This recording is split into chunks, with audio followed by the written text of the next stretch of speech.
What's going on, guys? Welcome to week 9 of the Playbook with Joey and Zach on WZBC AM Sports Radio. I hope this week has been a good one for everyone. Hope everyone's doing well. We're happy to be back in the studio tonight for the first time in 2 weeks off the COVID IL. Tonight we're going to get things started by recapping Monday night's Beanpot Semifinal matchup for BC against Northeastern. Tough game for BC, losing 3-1. We'll break it down, give our picks for the finals between BC and BU and Northeastern, and get into some other stuff. What else are we getting into? Let's go. So after that, we're going to talk about Tom Brady's retirement. He made his Instagram post last week, and we're also going to give our reactions on him not mentioning the Patriots and Patriots Nation in his initial post. Just giving a quick story as a shout out to the fans. Then we're going to cover the NFL Conference Championship games from last week and give our predictions for the Super Bowl this weekend with the Rams and Bengals. And then to finish off this episode, we're going to talk about tomorrow's 3 p.m. NBA trade deadline and what we think the Celtics need to do to keep themselves in a contending state. So should be a good one. And then hopefully at the end, we're hoping to have a few minutes, have Mike Hurley call in, the sports guru himself, call in, talk about Tuukka Rask retirement, which just happened today, and the current state of the Bruins. We'd love to have him come on, hopefully for a couple minutes. The sports guru, though, it's always a pleasure having him on. So looking forward to that, for too. Sure. Should be a good one, though. What a beast. Yeah, so let's get right into it. So Beanpot Monday night, Northeastern 3, BC 1. It was a really close game till the end, I thought. Patrick Giles scoring that one goal, coming down the stretch of the third period, and then BC put together a lot of great opportunities. Towards the end of the game, I thought we were going to bring it back and force overtime. Unfortunately, Northeastern held strong, getting a goal with about 30 seconds left. Once BC got called for that penalty with about a minute left to go, it was pretty much over. We had to put Dop back in net, and then we were down 4-5. So, tough finish for the game, but high energy game overall. Especially coming down the stretch in the third period. Obviously it stinks to lose, but coming that close to a team like Northeastern that's been hot, and considering we've been 0-9, now 0-10 in 2022, you can't really be disappointed with the way the team played and how some of these young guys on the roster stepped up. Yeah, for BC, a positive was how well Dobb played. I know going into the game, that was the biggest thing I was critical of, you were critical of. I think every BC fan was talking about him averaging 3 goals allowed per game. BC giving up 35 goals in the previous 7 games was it, and only scored 15 goals in those 7 in that span before the Beanpot. So I know going into the game, Dopp was a big question mark, and he actually played really well. The first goal we gave up was off a deflection. Gunnar Fontaine made a very good play from Northeastern. It's got to be covered up by the defenseman. There was no one there. No one hit it away. So Dopp obviously hit it and didn't know where it went, and the 2 defensemen just watched it, just like, in football when there's a deep pass and the cornerback just gets, lost looking, sleeping. So that was a tough play. Then the second goal was a power play goal by Northeastern, and then the third one as well. The second one was just a great pass. Aiden McDonough cross ice to Gunnar Fontaine, to Sam Colangelo. It was a great pass through the D. And Colangelo had a great snipe, too. It was a great play. So I can't blame Dopp for that one. Then the third was a power play goal. There was no one there in front of the net. There was no defense there. So Justin Ritzkovian finished it, but there was no defense. I'm not going to blame Dopp. He actually played none of those well. 3 goals were really Dopp's fault. Just a lot of our the first one, games. he got the deflection, but the defense that was there tough, too. yeah. But he actually played very well, considering Northeastern, lit it up for, I think, 28 shots on goal. Obviously, BC put a lot of shots on goal. TJ Sempton-Felter from Northeastern played very well. I'd say he was the MVP of the game. 41 saves on 42 shots. Only a freshman, 19 years old. Only, I think, his third career start. Second game, actually, getting minutes against, a good team like BC. Big environment. Obviously, BC struggling this year, but getting a team putting up 42 shots on goal. It's a good amount of shots. Clearly, BC's offense was at least failing it that day, and Northeastern's defense played really well, kicking it out. Yeah, he had a couple big-time saves. BC had a couple good-looking one-timers towards, the end of the game, and just throughout the game, too, and he just robbed them glove side every time, it felt like. Yeah. BC won the power play, 2 or 3 times? I think they had 3 power plays. And every time we had a couple good looks. BC's power play was strong, but just couldn't put one past Northeastern's goalie, so props to him. We were a big fan of him. His Instagram, as we said before, the kid's an absolute beast. 19 years old, follow him. Freshman. Actually, an interesting fact about him is that he didn't have many offers coming into his senior year of high school. He just signed with Northeastern in April. So usually guys are signing in their 11th grade, usually beginning of 12th grade, usually at least before their high school senior season's over. He signed after it. He played for the Boston Junior Bruins, and actually Caden Primo, former Northeastern goalie, recommended going to Northeastern for him because I guess he was in talks with Northeastern, but wasn't his clear-cut number 1 choice. And ended up going, and look, it worked out for him. He stepped up. Obviously, without Devin Levi there, he's going to have a big game, and he did. And it really seemed like it didn't make a difference without Levi. I thought that was going to be their biggest issue is not having a lockdown goalie like Levi. Absolutely, and having Jordan Harris there was huge. I mean, he might only take 2 or 3 shifts off all night. That kid was out the entire game, the anchor of the defense. Jaden Struble came back too, so Northeastern's defense was definitely well equipped. Everyone was back in. A lot of guys have been injured were back and playing, but definitely a tough game for BC. But they were right in it. It was really a 2-1 game for the most part until that last goal. Before in our special, I highlighted Gunnar Fontaine and Sam Colangelo. Both of them at 2 points each, sophomore forwards. Probably Northeastern's second and third and fourth best players, I would say. I'd say Colangelo might maybe even be second. That's how good he is. So we'll see how it goes on Monday. They'll be playing BU in the finals. Northeastern's going to have a big game, obviously, from Semton-Felter again. BU's coming off a 4-3 win over Harvard. They're 9-1 now in the last 10. Hottest team in the country, which we highlighted last episode. And the craziest fact is that they've been unbeaten in regulation since November. That's crazy. That team's so hot. They're looking, to make a great Hockey East and National Championship run this year. I think they're probably the hottest team in the country I hate when right they get now. hot. It's the worst. Being a BC fan, hate watching BU be like that. You never want them to be good, but they played well. I mean, Harvard fought. They were down 4-1. Harvard gave them a good game though. BU started up 4-1 fast, and everyone thought the game was over. Mm-hmm. We were going to go in for the third period, and then we were at the restaurant, and the lady was like, 4-1. no need. Yeah, it's 4-1. Don't leave. So we ended up playing at the restaurant. I got a nice big check at the end. But, Harvard really brought it back. 2 quick goals in a span of 21 seconds. Yeah, 21 seconds. That was it. Brought a lot of energy, and, I thought they could have came back and won that game, which would have been really cool to see. Mm-hmm. I was rooting for a Harvard Northeastern game, so the Louisville Big Three could get back after it. Matt Walsh, Mark Walsh, me would all been a tough loss, but it's okay. Really sick. But Northeastern BU is shaping up to be a good finals. Next Monday night at 8 p.m. I'm psyched. I'm sure you're excited for the Huskies, baby. Roll skis, come on, let's go. The Northeastern Canadians after today. The Hughes brothers, Riley Hughes and Jack Hughes on Northeastern. Their dad is the GM of the Canadians, Kent Hughes, just got named it a month ago. And then Ryan St. Louis, his father, Martin St. Louis, former Hall of Fame hockey player, is now the interim head coach of the Canadians. And Jaden Struble and Jordan Harris on Northeastern are Canadians draft picks. So the Northeastern Canadians, Canadians left and right, they're stacked. But yeah, it'll be a big BC game. With the Wild and the Avalanche. Yeah, they're always stacked out there in the western part of the NHL. But that's the thing, though. It'll be interesting to see, though. Harvard obviously came back, made it 4-3, as we said. Great goal by Jackson Otto to make it a closer game, 4-3. I was really rooting for that. BU had a big goal from Jay O'Brien, who I highlighted in our special. He also had an assist. BU backup goalie, Vinny Duplessis, played very well in Comesso's absence. He went to the Olympics, as I said. And Casey Dornbach of Harvard played pretty well, too, had an assist. Had a goal with an assist from Matt Coronado, who I also highlighted. It'll be a big game. Obviously, BU's coming in hot, 9-1, as we said. And Northeastern's got to get going right away, start scoring. Gunnar Fontaine, Sam Colangelo, Riley Hughes, guys that are putting shots on net, they just got to keep doing it if they want to win this game. And I'm going to be psyched. If the defense and goalie keep playing like that, though, they can beat anyone on that team. My voice is gone because of that game, if you can't tell. So still, 2 days later. Sorry if I'm missing some words here and my voice is cracking. But I went crazy, me and Mark Walsh in the Northeastern student section. We had ourselves a night. But it was an unreal atmosphere, though, in the Beanpot Meadow. If you win or lose, it's always a time. Still a great atmosphere, regardless of the outcome of the game. We both had a lot of fun, I know. So absolutely, definitely a good experience. Absolutely. So predictions, big game. Northeast actually has a game on Friday night against UMass Lowell. It's always the Friday before the Beanpot Final is always a letdown, typically for most teams that are in the finals. So Northeast's got UMass Lowell, tough contest this Friday night at UMass Lowell, but hopefully they come out hot in the Beanpot. I'd rather lose the Friday night game but win the Beanpot. Hopefully they come out hot in the Beanpot. But I'm going to go 4-2 Northeastern. I think it'll be a good game once again. I know last week I had a 4-2 win by Northeastern, and on November 3rd in our last episode, or second episode was it, I predicted a 4-2 win for Northeastern against BC. It was a 2-goal win either way. I'm hoping again, I'll take another 2-goal win. But it'll be a big game, though. What do you think? Let's hear your prediction. I'll finish mine in a second. Just with BU being so hot, you saw the way they came out last game and scored 4 goals per match right off the bat. It felt like I really don't think there's any team in Boston that can handle them right now. Just their offensive firepower this season. We've seen it all year. They put up a lot of goals per game. So I think Northeastern, with the way their goaltending and defense was last game, they can hold them in check to 3, maybe 4 or 2 goals. 2 if they're lucky.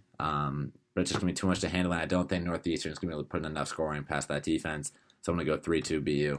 I have 3-2 Northeastern. Northeastern played them on November 19th and November 20th at home and home. Northeastern won the first game 1-0 in overtime, goal from Ada McDonough. And then in the second game on that Saturday at Northeastern won 3-2 in a shootout. It was a 2-2 tie, but Northeastern got the extra point because of the shootout. Ada McDonough had 2 goals in that game. So he had all 3 goals for Northeastern, actually, which is nuts within that span. He needs to have a big night. Need another big game from him. This is a new BU team, though. They haven't looked the same. I mean, Northeastern's beaten them, though. I think we have an edge, obviously, just coming off a big win, 3-1 win. They also had a 4-3 win, which is a good game for them. But Northeastern, 3-2 win. I'm going to have MVP, the Eberle Award. I think it's going to go to TJ Semdenfelter, given the best goalie. And I think I have goals from Sam Colangelo, Ada McDonough, and Riley No Worries Hughes. Got goals from all 3 of them. 3-2 Northeastern win. Guys always make big names for themselves in the Beanpot from Northeastern. Going back to Adam Gaudette, Kevin Waugh, Eric Williams, Zach Solo, Caden Primo. Guys always make big names for themselves in the biggest moments. Jordan Harris 2 years ago had a game-winning goal in overtime against BU in the finals in 2020. Guys always make big names for themselves. This year could be TJ Semdenfelder if he can continue this on Monday night. 3-2 Northeastern. Roll skis, baby. Let's go. Roll skis. Here we go. So let's get into Tuukka Rask's retirement. If you haven't heard yet today, Tuukka Rask released a statement that he is retiring from hockey. Obviously a tough day for Boston sports fans. He hasn't had a great season since coming back, midway through the season in early January. So, I mean, it's definitely tough to hear. He's been a great Bruin his whole career, since playing with us on our Stanley Cup run in 2011 and then, being in the Stanley Cup, unfortunately not winning with us in 2013, 2019. Just been a pleasure watching him. And, I mean, he's always kept us in games. He's always stellar. He makes big saves in big-time moments.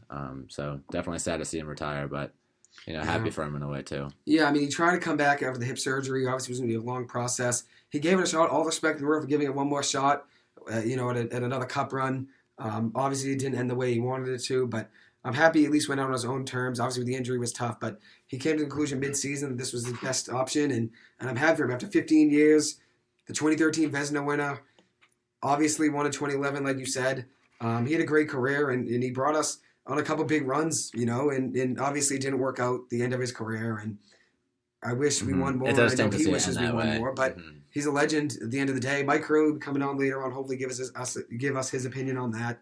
Hopefully at the end, he can talk about the current state of the Bruins too and how they're looking, talk about Taylor Hall and all the boys, David Pastrnak, all of them. Hopefully he can come on and give us. Yeah, I mean, this last month aside, he still had a great end to his career. That 2019 Stanley Cup Finals run, and then 2021 we made it to the second round, which is still, I mean, for the Bruins we have such high expectations, but it's still it's still a good season.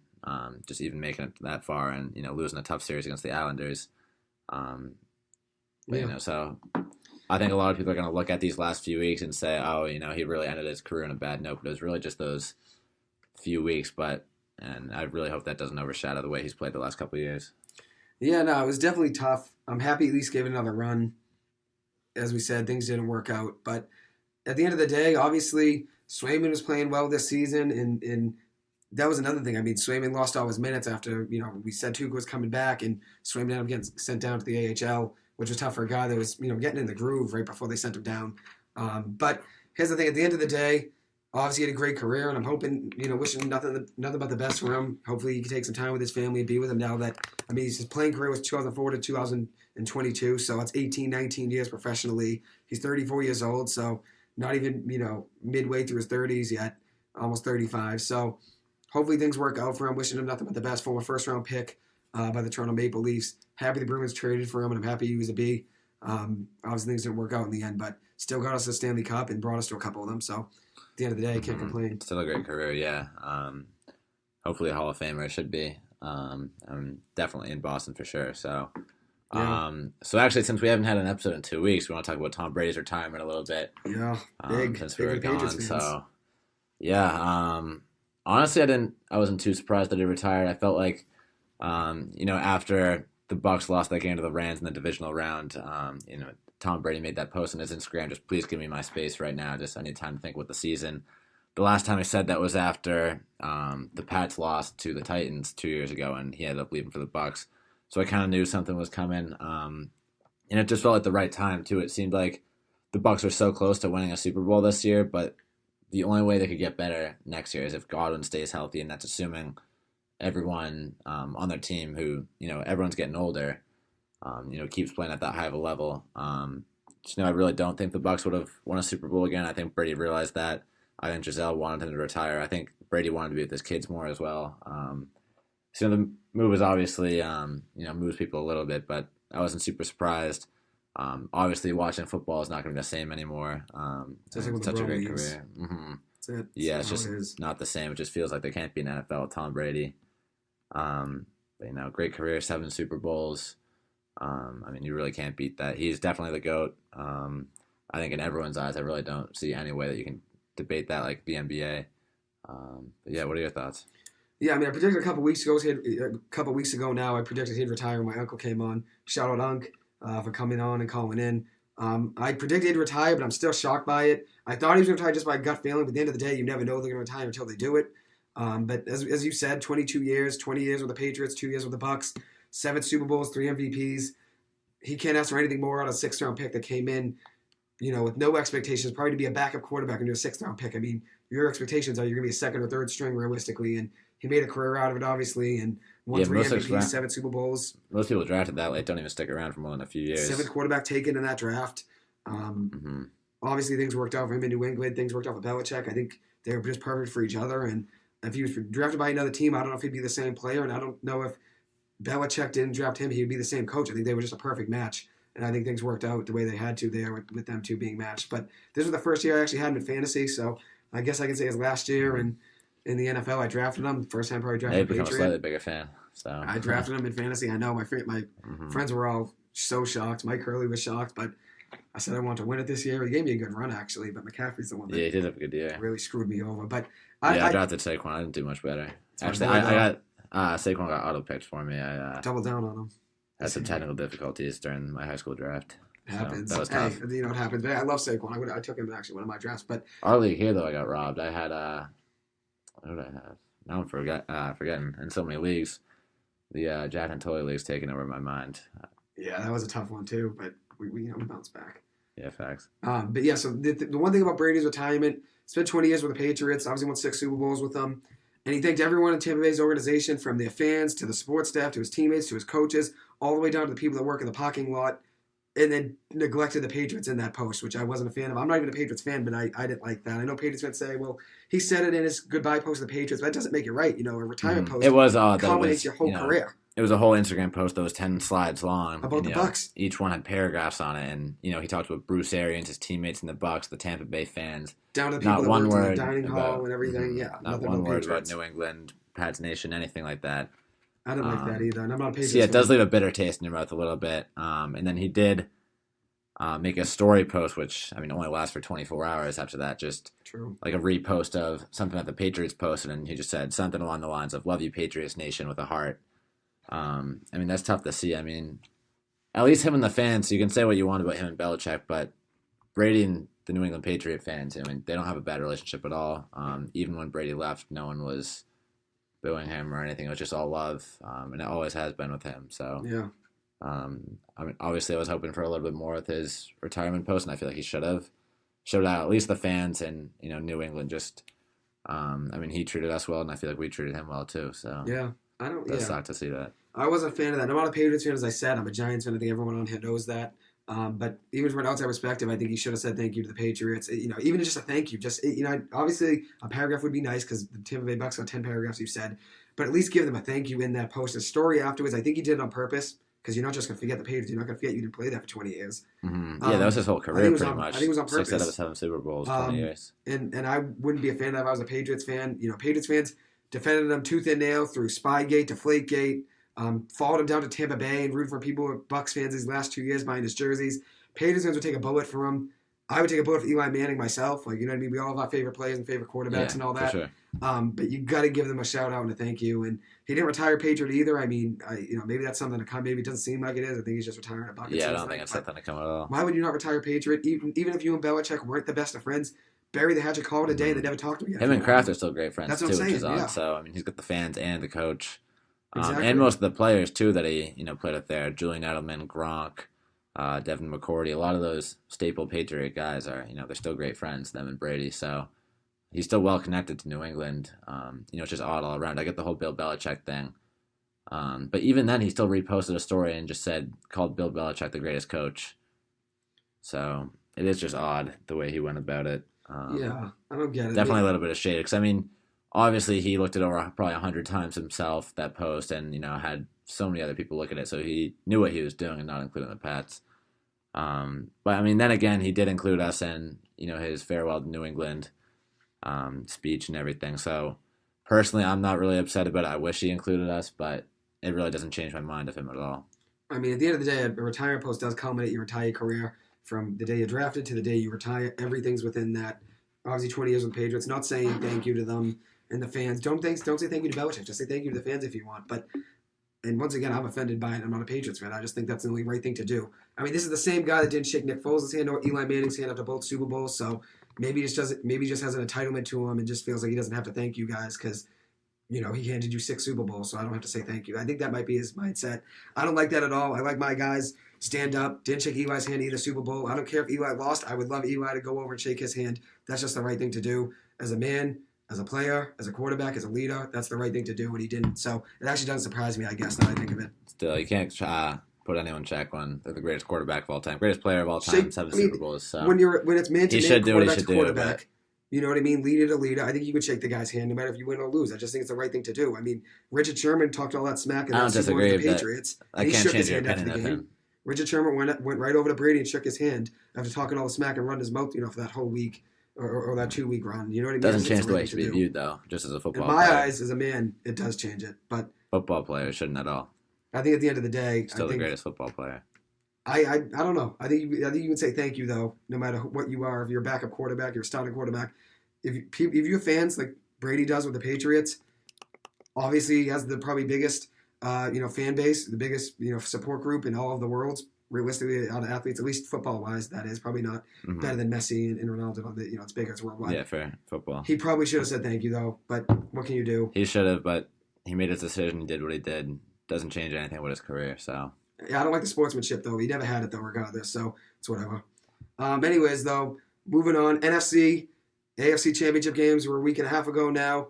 The second time in the Super Bowl era that both conference championship games had double-digit comeback wins. Obviously, the NFL loves that. Every game came down to the last second, last drive. That's 7 NFL games in a row now. Makes them money, makes them ads. People are watching. We're all glued to the TV. They were all psyched. Let's hear your thoughts, though. Bengals-Chiefs. Bengals 27, Chiefs 24. What were your thoughts on that game? Yeah, that was a great game. Really went down to the wire. I was impressed the way the Bengals defense stepped up in the second half, particularly.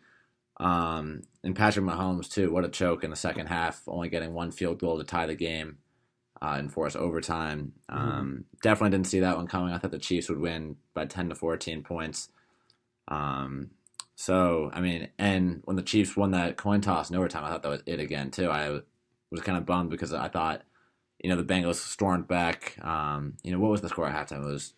It was Bengals were up 21-3. The Chiefs were up 21-3, I'm pretty sure, yes. Okay, yeah, that's what I thought. And then, the Chiefs kind of blow it in the second half, then get the coin toss. I was like, oh, of course, here we go again. 21-3. The same thing that happened in the Bills game is going to happen again, or Mahomes just goes down and scores 1 touchdown. That's all they need to win the game. And then, they just bombed that ball to Hardman. Ball got picked off by Cincinnati, and then, the rest was history. Great drive by Joe Burrow, pulling that one together in OT. The Bengals are really the hottest team in football right now. It feels like their defenses, they've made huge strides in the last couple of weeks leading up to the playoffs. When they beat the Chiefs at the end of the regular season, too, that was a big-time game from them. It's hard to beat Mahomes, especially late season. And then the way that Bengals played, coming back from 21-3 and only holding the Chiefs to 3 points the rest of the game between second half and OT, it was incredible. So really excited to see the Bengals get in there, and I really think they're the hottest team in football right now. Even though only the Rams are left as well. Yeah, Burrow had a great game, obviously, in the second half. Mahomes, I don't know what happened. At halftime, 21-3. He obviously had his chance at OT, threw 3 passes in OT. All of them should have been intercepted. The last one obviously got him. But they scored 3 points in the second half, the Chiefs. In the first half, Mahomes looked like the best quarterback in the league. 98 QBR in the first half with 3 touchdowns, 18-21. Yeah, 3 straight touchdowns. 149 passer rating. He looked unreal. And then you look at the second half, 8 of 15 with 2 interceptions and a 34 passer rating, which was abysmal, and I can't blame even the Chiefs defense, because if you're up 21-3, obviously they did give up 26 straight points, or not 26 straight points. They gave up a 24-3 run. Yep, they gave a 24-3 run. But at the end of the day, though, you'd at least think Mahomes would score more than 3 points in the second half. So Chiefs defense also could have played a little better in the second half, but they weren't put in the best positions. Mahomes and them were, going 3 and out or getting one first down, then punting every time. And Burrow was dominant again. I've had my critiques with him in the past, but played very well. 23-38, 250 yards, 2 touchdowns a pick. I know everyone that watched the game could see. Obviously he's one of the most highlighted players now in the NFL, one of the most colorful guys in the NFL. Now everyone loves him, and he's all over Instagram and everything, all over social media for his swagger. He played very well. Probably going to be, once again, the player of the game that they're going to highlight the most, I'd imagine, in the Super Bowl. The support staff around him played very well, though. The support players. T. Higgins was dominant that game. Mm-hmm. 6 catches, 103 yards. Yep. Jamar Chase got as usual as well. Jamar Chase always plays well. I mean, at the end of the day, Mahomes, Joe Mixon had a tough start, and then kind of brought it back at the end. Had a couple of big runs down there last drive in regulation, and their drive in OT as well. Yeah, Joe Mixon played well, and I think the story of the game, for me at least, I thought the Chiefs were going to win. I actually had Chiefs 27-23, so just a point off, and then obviously, flip the teams. If the Chiefs kicked a field goal in OT and won the game, let's say, I would have had, let's say that they played good defense to stop the Bengals. I would have had 27-23. It would have been 27-24 Chiefs. I was close, but regardless, Burrow played very well. I know my sister Erin's the biggest fan of him, so shout out, Erin. I know you're going to be glued to the TV. She got his jersey. She's been a big fan of him since day one, just like Mark Walsh. Wow. Big fans of him. So I'll be rooting for them. Should be a good game. But, yeah, Mahomes, 55 yards, no touchdowns, with 2 picks. That was ridiculous in the second half. But the Rams, you got to be better, especially for the guy that's, labeled the best quarterback in the league right now. Exactly. I mean, the Rams-Niners, very close game again also. What were your thoughts on that game? 2017 Rams. Yeah, that was a great game. Really went down to the wire with Jimmy G struggling a little bit down the stretch, struggling to put points on the board per usual, as a lot of those Niner playoff games go. The Rams pulling together in crunch time, going down the field and holding strong with the lead at the end of the game. Solid game from Stafford, nothing overwhelming from him. Great to see Odell get involved again. My boy, love him. The GOAT. Cam Akers played well. The whole offense played solid. The Niners, though, I really feel like they're a quarterback away from being a championship team right now. Just you see the way they played despite Jimmy G's, mediocre performance. I wouldn't say Jimmy G played horribly. Yeah, I get that. But he definitely didn't play special and definitely didn't play a winning game. So, I'm excited to see the Niners as, time moves on next year and they hopefully start Trey Lance. Because I don't think Jimmy G will be sticking around next year. As much as I like Jimmy G, I just don't think he's a great fit in that system that's been relying so heavily on their running game. And I think that they have a solid passer. Then that's all they need. You got a guy like Deebo Samuel right now who's kind of carrying that whole offense. The GOAT. He's been incredible this year. He had a great season. Really kept those Niners in the game. Against a talented Rams defense too, with stars like Von Miller, Aaron Donald, Jalen Ramsey. That's a tough defense. That's got to be a top 3 defense in the league.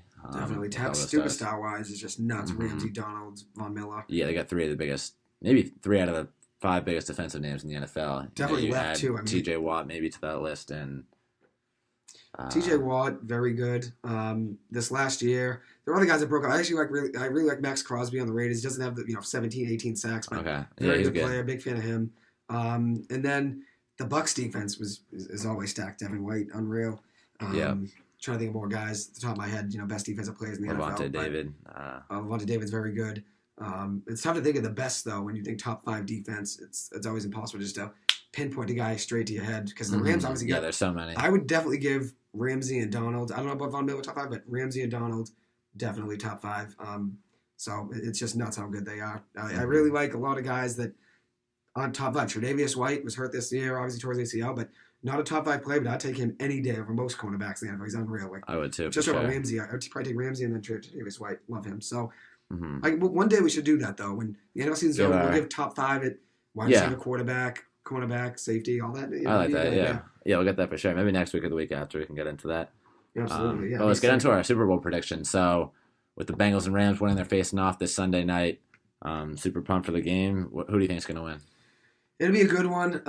Obviously, my sister, I said, the biggest Burrow fan, so she might be mad at me with this prediction. I actually may be rooting for the Bengals, although I do want Odell to win because he's a giant and everything. I would be happy if the Rams won.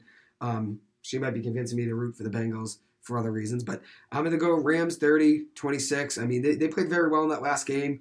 They've done 17-7 going into the fourth quarter, the biggest comeback in the fourth quarter of the NFC Championship game, down 17-7. Cup played very well again, 11 for 142 and 2 touchdowns. And then, as you said, Stafford played pretty well too, 31 completions out of 45 passes, 337 yards, 2 touchdowns, a pick. He's just got to play right, not turn the ball over. Interceptions has been a big problem. Pick sixes, even more. I mean, the running game is actually going to be, I think, the most interesting thing for the Rams because obviously the Bengals can run the ball. But yeah. The Rams only had 70 rushing yards last game. The Niners only had 50. That's just a very low-scoring rushing game. And then also, there's only 1 sack in that Rams-Niners game. So both offensive lines, I guess, played well, too. So yeah, the Rams' offensive line stacked. The Bengals' defense doesn't really have that superstar like Jalen Ramsey, Aaron Donald, and Von Miller. So they just got a bunch of guys that can play as a unit. That's the thing. Just a lot of under-the-radar guys going from the first pick to the 5th pick, now to the Super Bowl. They obviously drilled that Jamar Chase pick, even though I probably wouldn't have taken Jamar Chase at 5 before the draft, just because I was thinking they got to go protect Burrow. He did get sacked 50-plus times this season and 9 times in that Titans game, but it did work out for them. So I'm going to go Rams 30-26. Just because I love Odell, I'm going to go Odell, 8 catches, 102 yards on a touchdown. He did go 9-13 last game. I was very happy for him. But like you said, though, Jimmy G didn't play well enough that last game. The Rams defense played very well in that last fourth quarter and forced that interception to win the game. And it was a game-winning drive potentially. He could have went down the field and won it, like you said. If they had a couple tough drops. Probably his last game is a Niner, realistically. So yeah, I don't think they're running back. I'll go Rams 30-26. I do think Burrow will have a good game. Give him 2 touchdowns, 3 touchdowns. He'll ball out. He's a bright future ahead of him, so I don't think this will be his only run. But I'm rooting for Odell just because of all the criticism he's gotten in the playoffs. I want him to win. But what do you think? That would be a great story with Odell. So I think the Bengals are the hottest team in football right now. I really don't think there's anyone that can stop that connection between Burrow and Jamar Chase. And then T. Higgins has been increasing his workload and getting into that mix too. I mean, their offense is just so explosive. I don't think the Rams secondary will be able to keep up. Despite being one of the top defenses in the NFL, we saw the Bengals power past the Raiders, who have a solid defense, and the Titans, who have a pretty good defense. And even the Chiefs have a solid defense as well. And just you can see what happens when they get hot, like that second half of the AFC Championship with the Chiefs last week when they scored, 21 straight points. So, I mean, you see what happens when they heat up and everyone gets going. It all starts with their O-line and the running game, too. Joe Mixon is another incredibly tough tackle. So I think the Rams are going to have their hands full all day. I don't think they're going to be able to stop the Bengals' offense enough. And I just don't think their offense will be able to match the production of the Bengals. I think Stafford will have a solid game, give him 3 probably touchdowns. I wouldn't be surprised if he throws a pick or 2. I definitely throw a couple. And I see the Bengals. I think it'll be a close game at halftime, maybe even the Rams winning at halftime.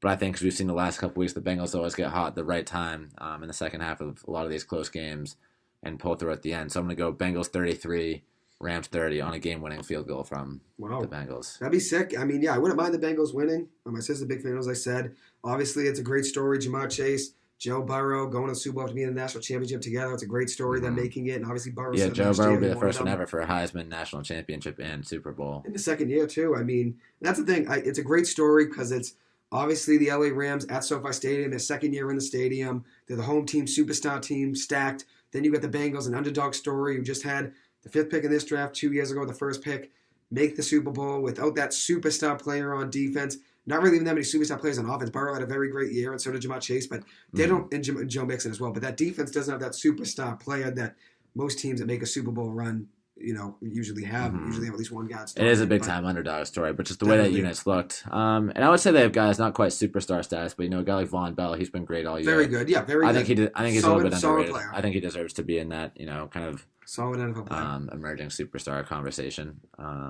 Just a couple guys throughout the defense. Their D-lines looked good all year. DJ Hill from the Giants had a nice interception last game against Wyatt Ray from BC. He's looked solid this year. Yeah.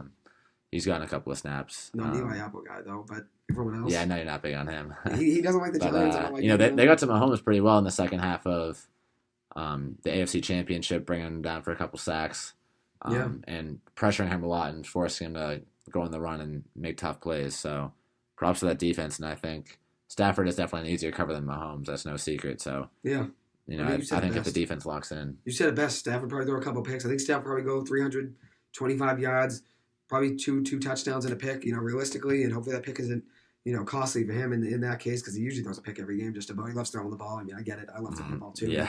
I don't get picks as much as he does. But I think it'll be a good game, though, and that's the thing. I mean, Burrow's coming off that torn ACL.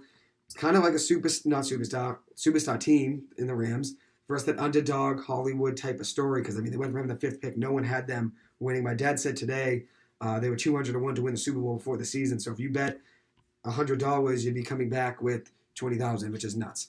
So, before the season, if you bet $100 on them. So, see how it goes, though. I mean, it'll definitely be a good game. I wouldn't mind the Bengals winning. I want Odell to win, but I wouldn't mind the Bengals winning at the end of the day. I just want a good game. And the Rams, though, the weird thing about them is they just had such an unconventional way to the Super Bowl. They've traded every first-round pick from 2017 to 2023. Haven't had a first-round pick since Jared Goff in 2016. Still made it to the Super Bowl. Still somehow acquired guys like Jalen Hurts by trading those picks. Von Miller got Odell this season after Robert Woods went down.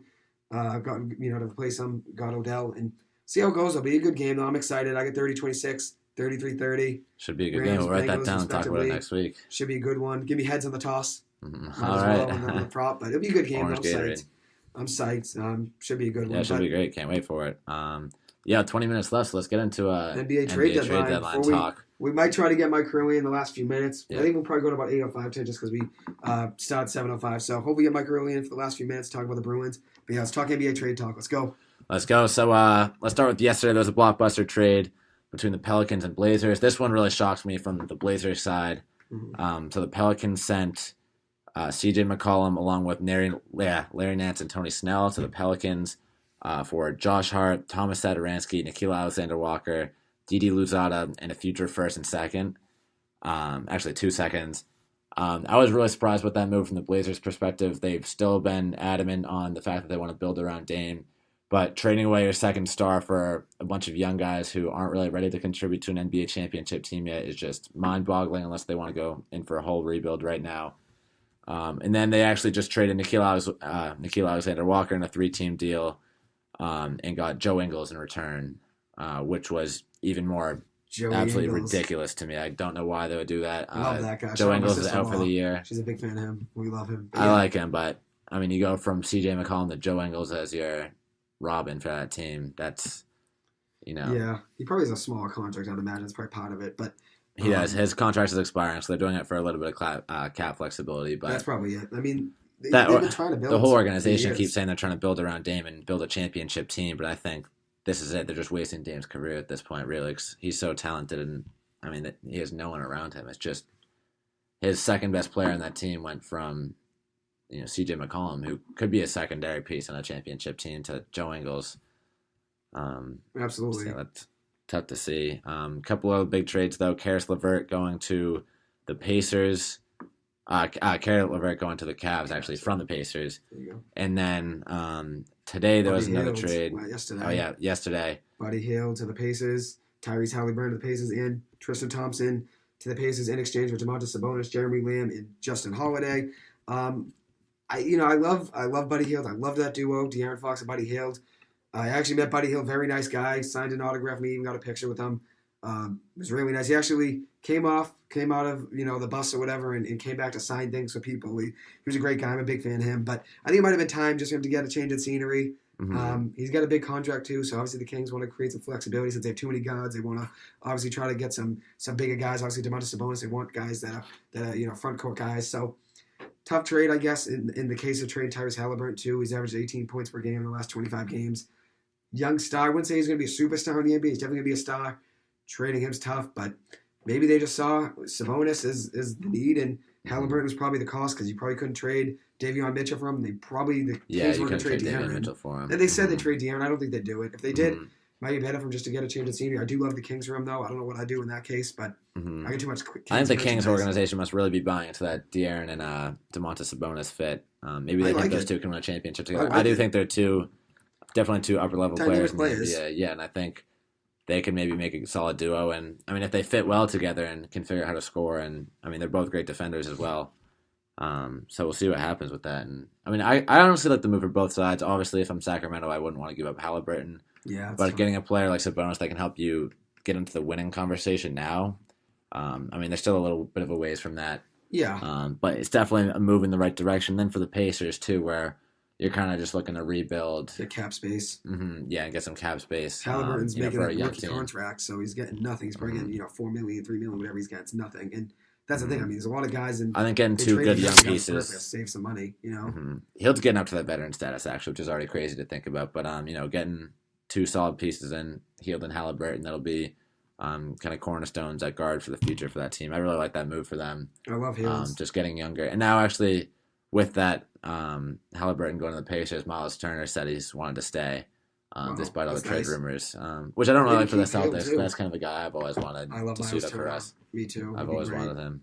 It'd be interesting to see. I mean, I saw the Pacers today. They said they may flip Buddy Hield, but now it says, I just got a notification that he's projected to start tomorrow and come back and play tomorrow and be available. So maybe they're going to keep him. I'd actually like that. But yeah, Halliburton's probably making $3 or $4 million. It's crazy what $3 or $4 million can get you in every sport. Like in the MLB. Mm-hmm. Yeah, especially for young guys. He's got so much value. Exactly. I mean, Shohei Ohtani is only making $3 million. And he's going to be the first or second best player in baseball. The most exciting for sure. I mean, he's got the most viewers. He got every viewer in baseball watching this year. People that were new viewers, always because of Shohei Ohtani. Yeah, even me, who's not really a huge baseball fan. I mean, I watch the Red Sox and follow them, but other baseball games I don't really have much interest in. I mean, unless it's like the World Series or I get that. LCS. I think it's interesting though, like what $3 or $4 million can get you. It is just super exciting watching them. But yeah, I mean, just so many young players these days, especially in the NBA. You see like guys like Halliburton. I mean, just making an impact at such a young age. Yeah, absolutely. That's the thing. Definitely a good move for them. Well, let's get into some Celtics talk with the trade deadline.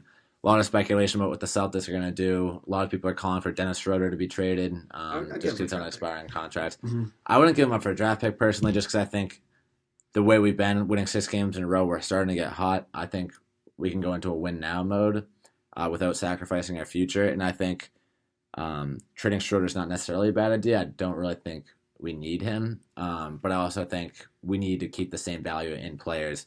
I saw one mock trade the other day about Schroeder for Dante DiVincenzo. I honestly wouldn't mind that. Add some shooting, some defense. He's coming off a knee injury, right? A year or two ago, towards ACL. Yeah. But he's always been a solid piece for the Bucks. Wouldn't crack the starting lineup for Boston probably, like he didn't in Milwaukee. But he could definitely be a solid bench piece. That just only leaves questions about who we're going to move into the starting lineup. Probably Josh Richardson next to Marcus Smart in the backcourt. That would mean. If you were to trade Schroeder, yeah, probably. Yeah. Be interesting to see, though. I always thought, maybe the Celtics would try to trade a guy like Ozzy Schroeder for a draft pick. That would just be clearly we're not ready. We don't want to win right now. We're trying to, which I don't know. I don't know if we're ready to win right now. Anyways, if you're trading Schroeder, it's probably meaning you're giving up on the end of the season just because he's always played a big role in why we have a 6-game winning streak right now. Him and Tatum and Brown have been playing great in the last few games, as a run together. But if we do trade him, I do think it probably means we're saying, okay, it's probably for next year. Let's at least get something for an expiring contract. That's the thing I've always wondered about. Like, Danny Ainge never wanted to pull a trigger and make a big move. Trading Schroeder would be a big move. But landing a guy in years past like Jimmy Butler or Kawhi Leonard or Paul George, those were all potential big moves. I don't know if there's that big move coming now. I mean, De'Aaron Fox. I don't think there's going to be any kind of monumental move like Bradley that. Beal's I just think it'll be minor things. So there's no real big trades. I think De'Aaron Fox. If we had kept losing, I think we might have made a big move. But winning 6 in a row, Brad definitely doesn't want to shake things up. I'll trade for De'Aaron though. Too much right now. Love him. I wouldn't mind De'Aaron if we could somehow get our hands on him without giving up Tatum or Brown.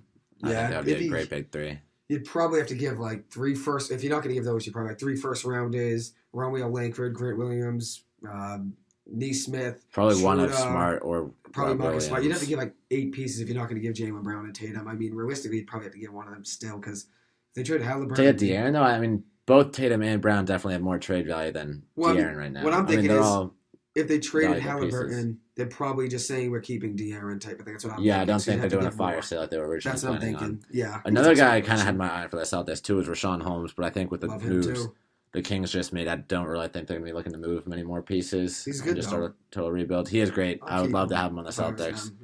But Rob Williams' play has improved significantly over recent weeks. I've been pretty happy with the way he's playing. He's been able to stay healthy this year, knock on wood. But moving into the playoffs, I feel good about where the Celtics are at right now. And I mean, 2 weeks ago on the podcast, I was saying that we need to make a move now.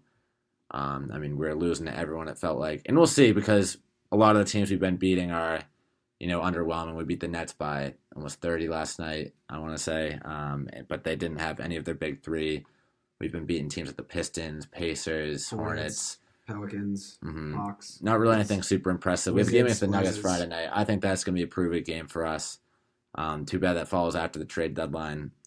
But we're looking good right now, and I think if we can keep this streak up, then there's not really much need to make a move. Just we may as well go for it at this point, because Tatum and Brown are starting to get older and getting into that age where you realize that they're not going to get much better from where they are right now. They're going to get younger too. I mean, they're young right now, but they're not going to be 20, 21 anymore. Yeah, we can't just keep playing for the future at some point when you got two massive pieces like this in Tatum and Brown. So I think at some point we just got to say, put our chips in and go for it. And I'm not saying sacrifice our future and trade 5 first-round picks either. I'm just saying if they really do want to trade Schroeder and get DiVincenzo, I feel like that's fine because we still got value in terms of helping us win a championship this year. Yeah, keeping the roster intact. Like you said, Robert Williams had a great season. He went from averaging 8 points and 7 rebounds last year to now averaging 10 points and 10 rebounds, averaging 2.2 blocks, which is up from 1.8 last year.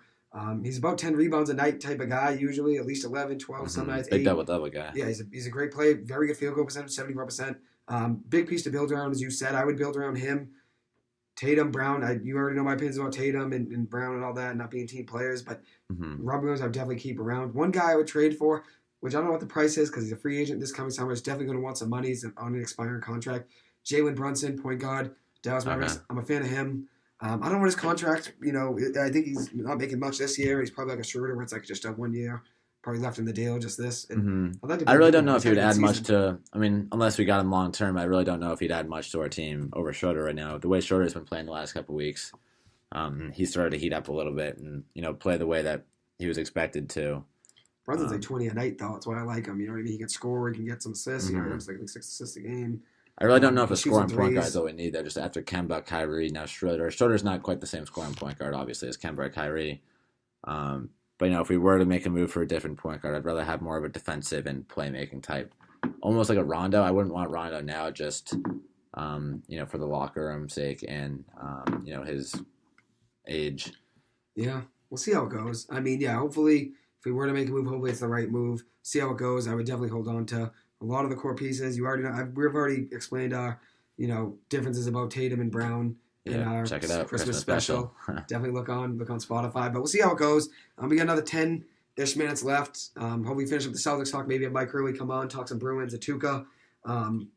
Anything else you want to say about the trade deadline or final prediction, anything? I think the Kings will hold on to De'Aaron. I think they should hold on to De'Aaron. I think they will hold on. I don't think the Kings are making more moves. It's not a big prediction, but it's a prediction. I've actually got one hot take right now as Harden trade talks are heating up. Wow. The Sixers desperately want to get rid of Simmons this year because he's not playing for them anymore. And the longer they wait, I know that they're starting to realize the lower Simmons' trade value is going to drop. So, I mean, things are starting to heat up. There's nothing set in stone yet between the Sixers and the Nets, but I wouldn't be surprised if by 3 p.m. tomorrow, Ben Simmons is in Brooklyn and Harden's in Philly to play with Embiid. Teams, probably. I really think Harden's overrated, but I think seeing him and Embiid play together would be really cool. And it would definitely help the Sixers push further into a contending spot because Ben Simmons is doing nothing for them right now. So I would honestly like the move for both sides. I do question Harden's fit a lot with Kyrie and Durant. We saw in the playoffs last year, even just with Kevin Durant, Harden had some pretty brutal nights, especially against the Bucks in that Eastern Conference final or semifinal series. So definitely I wouldn't be surprised to see Harden get moved by 3 p.m. tomorrow. And I think that would be a good move for both sides, honestly, as long as even if they just get traded, 1 for 1, no picks or anything attached, I don't think either side will really get hurt. I think it's more of a risk for the Nets than the Sixers. Because at some point, Ben Simmons is going to play, probably. Ben Simmons is going to play for the Sixers, and then, he's just losing trade value day in and day out. Can't get him motivated on the court. He's a diva, dude. Yeah, it's ridiculous. I'm not a huge fan of Ben Simmons. I don't want him in Boston. I remember a couple weeks ago there was rumors coming out that we might trade Jaylen Brown for Ben Simmons. I might have stopped watching the team if we had Ben Simmons who paid him. He's a diva, though. You can't get him motivated on the court. Shout out Tommy G. But you can't go. You can't get him out there. He doesn't want to play. So I don't know what it is, but I'm with you. He fit right in with Brooklyn then. Yeah, no, with all those divas. Yeah, it makes sense. That team might blow up faster than what they have right now. Oh, no, the team would have to move out of Brooklyn by the end of the season. Sorry, BK. Anyways, though, just got the NBA trade talk, and that was probably our biggest headline I think to talk about since that's coming tomorrow. I mean, that's going to be a big thing. How to give out predictions. And besides the Super Bowl, that's probably the biggest thing. Yeah, we discussed. Yeah, maybe the Beanpot in my eyes, but we know the NBA trade deadline was big something week we for want to sports discuss. in this area, yeah. For the last week. Boston sports. Last week we've been excited about that. But one thing I want to highlight: the United States just got their first gold in women's snowboard crossing today. Lindsay Jacobellis. Hopefully, many more gold medals to come. Didn't watch too much Olympics yet. I was watching with our roommate Dan last night. We both were watching. Me and Cruz with him. Hopefully, you can watch some more and cover that. Maybe next week, give in some take of that. And can talk ice hockey too. Jacob Ellis just got the first gold medal, so congratulations. Hopefully, many more for the USA, and let's get Mike Hurley going. Sports guru, returning guest. He's going to come on, talk some Bruins, talk a little Tuukka Rask from a fan's perspective, how he feels about it, and then maybe give us some talk about something else if you got a quick minute. We'll probably go to about 8:05-ish and see how it goes. I'm going to give him a call right now, but we're psyched. Let's see. But yeah, we're psyched. Hopefully get him on. He's a sports guru for a reason. He's the man, the myth, the legend. Calling him right now. Let's get it. Let's go.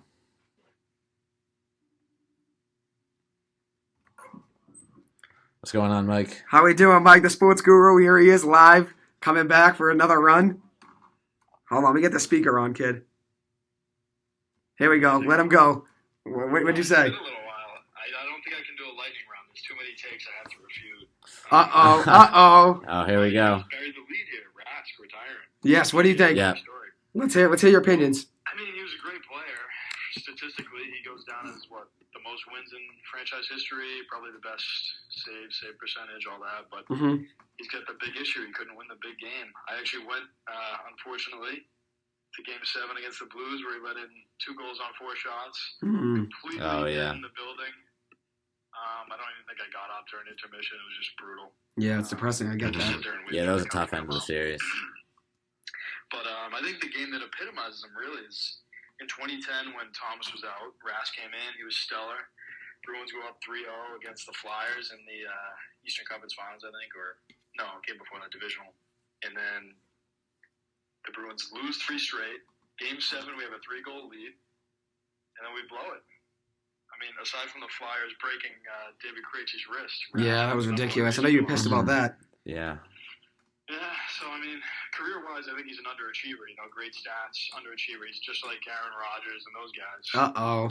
It's my boy. Stats, but they can't actually punch through and win the big game often enough. I get that. But I know you're a fan of him, so sure it's a bittersweet. Come out of the game, though, is Marchand might be facing a suspension. I saw that. He's going to have an in-person meeting.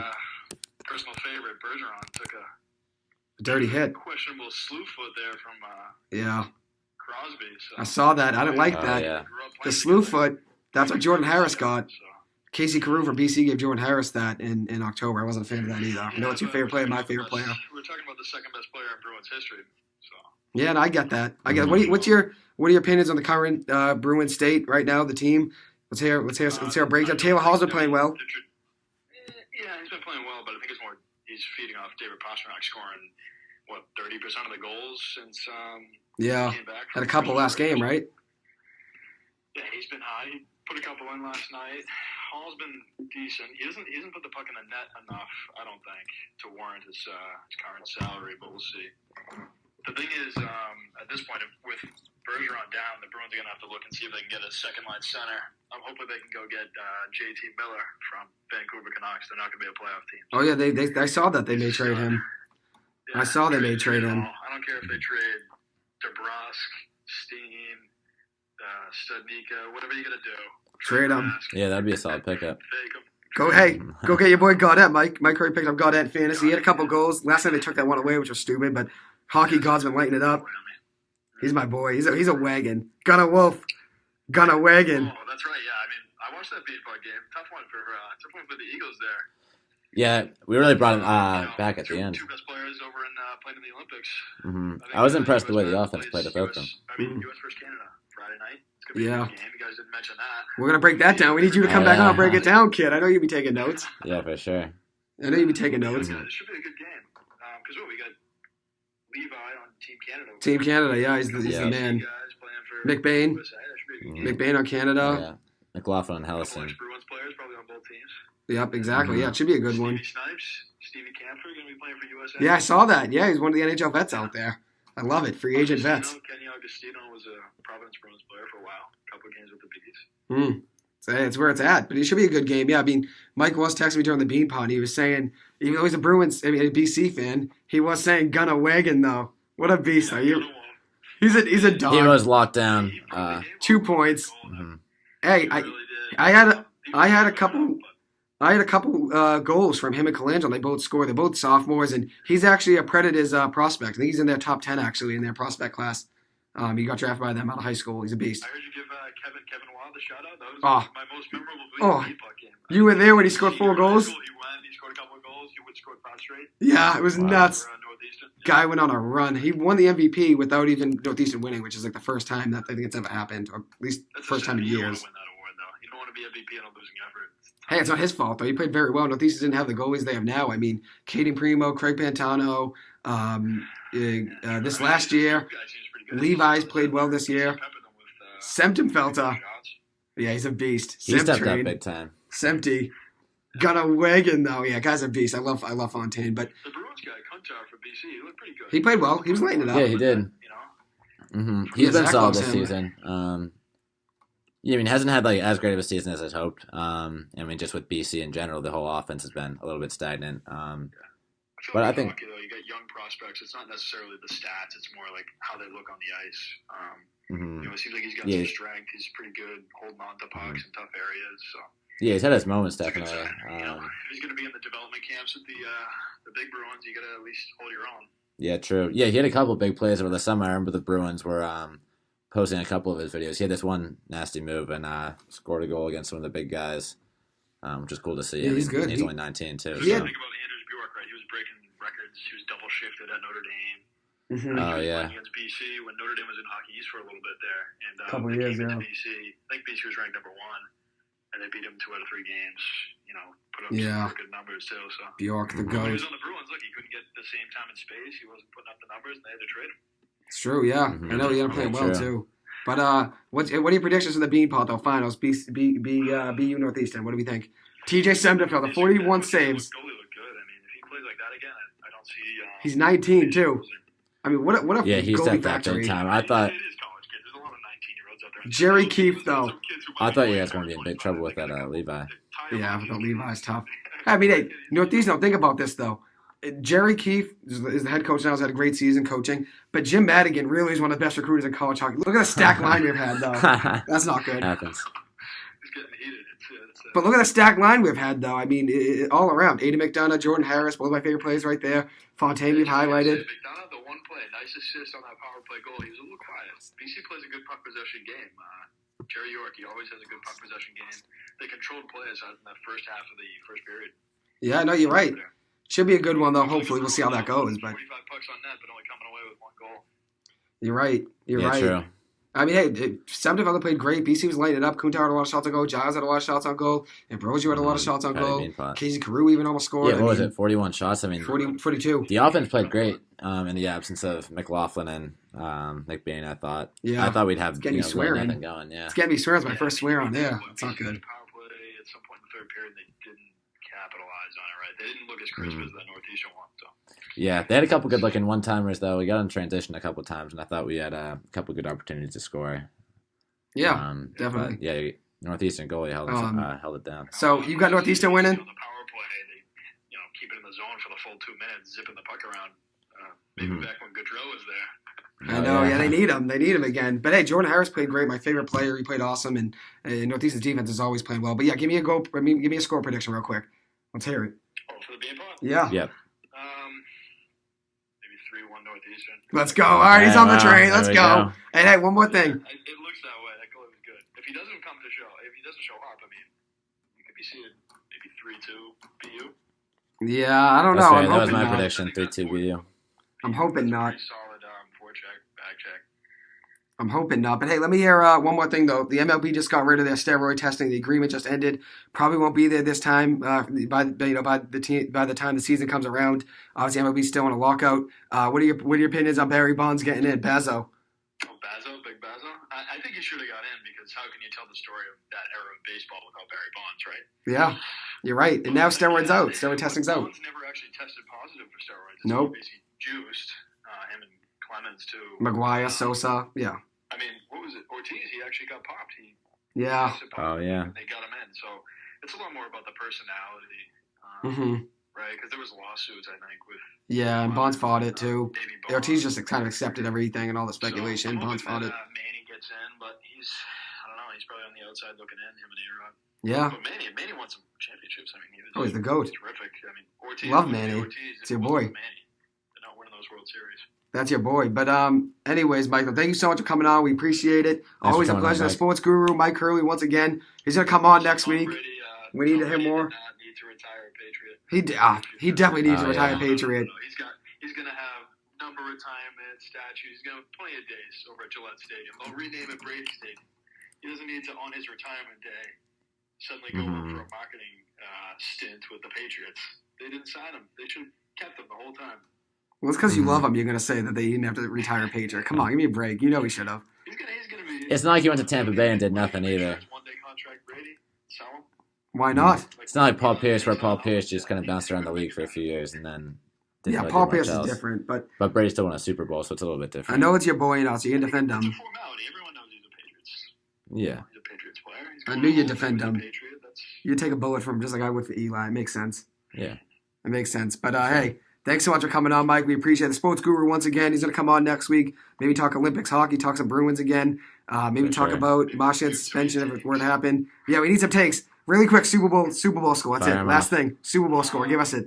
I think they're. You would pick the Chiefs over the Rams. Yeah, I think you must pick the Bengals to win. All right. I respect that. 23. Buzzo. Okay. Okay. Oh, low scoring. Von Miller looks good, though. I mean, he was able to. He does look good. He's brought it back since the start of the year. Yeah, he's the started man. slow. But hey, happy you got your predictions in. Came on, give us your hot takes. Roll skis on Monday night. I know you're going to be rooting, but thanks so much for coming on, Mike. We appreciate it. You're the GOAT. Yeah, thanks, Mike. See you, boys. Hey, take it easy. Have a good one. Have a good night. All right. Mike and, Hurley, the GOAT, baby. With that, we'll end up another week 9. So we want to thank you guys again for coming out and listening. We have a lot of fun doing this, and we look forward to going over the Super Bowl and everything else that's going on next week.